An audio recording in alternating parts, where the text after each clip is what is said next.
What's going on, everybody? So the top 5 tight ends in Madden NFL 17 has been released, and we're going to go ahead and start off with the cover boy of Madden 17, Rob Gronkowski. He's probably been the biggest threat as a tight end for a while now. When he and Aaron Hernandez were running amok like savage beasts on the Patriots, it was pretty tough to cover, and that was the whole scheme that the Patriots used for a while to be dominant.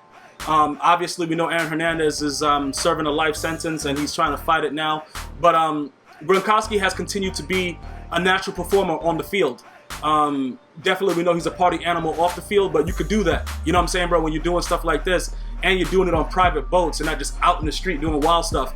Regardless of the situation, 84 speed, 92 run block, 94 spec catch, 98 catch in traffic.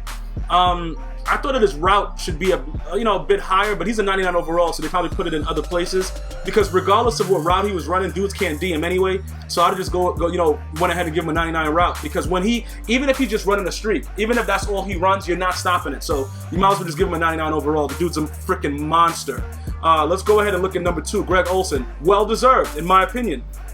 Really shined and blossomed as Cam Newton's main target. Of course, when you have a guy like Teddy Ginn that's dropping the ball every chance he gets, you're going to need another consistent target, and that's what Greg Olson was. So no surprise there at number 2. Congratulations to him. Delanie Walker stepped up huge, man.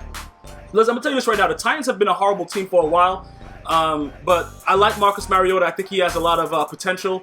The O-line, I don't know what to say about that, but we're going to see what happens, man. I don't know how he only has an 85 speed, though. That's pretty concerning to me.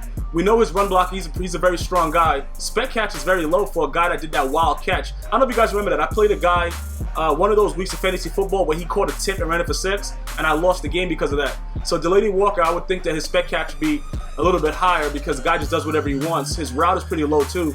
But he's a consistent tight end and 93 overall. So again, his ratings probably went in someplace else to give him that 93 overall. Tyler Eifert. At one point, people were saying he was better than Gronk. I never bought that. He dropped some key passes for the Bengals during the season late.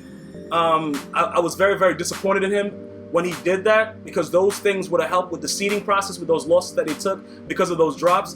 But he is a big specimen. He does have talent. He's not somebody that you can look over, but he's going to have to work on making those key catches because, when Andy Dalton needs you, he needs you, bro. When Green is getting double covered, whatever like that.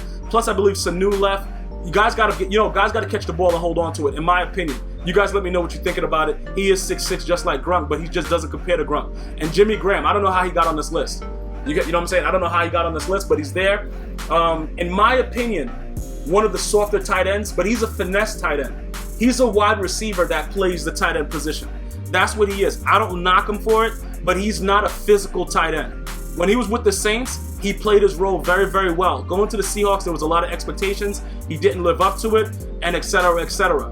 Let's see what happens now in the future, okay? Because they're going to have to do something. Plus, Russell Wilson, it's time, bro. They had a chance last year to continue to go on. They're always going to be a dangerous team in the NFC. So maybe Jimmy Graham, they'll put him out wide some more because he's a monster at 6'7". There's no corner in the game that's going to stop him and he's a big dude. He just has to get a little bit more physical, a little bit more aggressive, and I think he'll be a monster, man. I think he has the talent to come up big as one of the premier tight ends in the National Football League in this coming year. Let me know if any of your guys were snubbed, and leave it in the comments. Definitely subscribe to GmiasWorld. We'll bring you Madden 17 gameplay as soon as the game is released. Until next time, one love.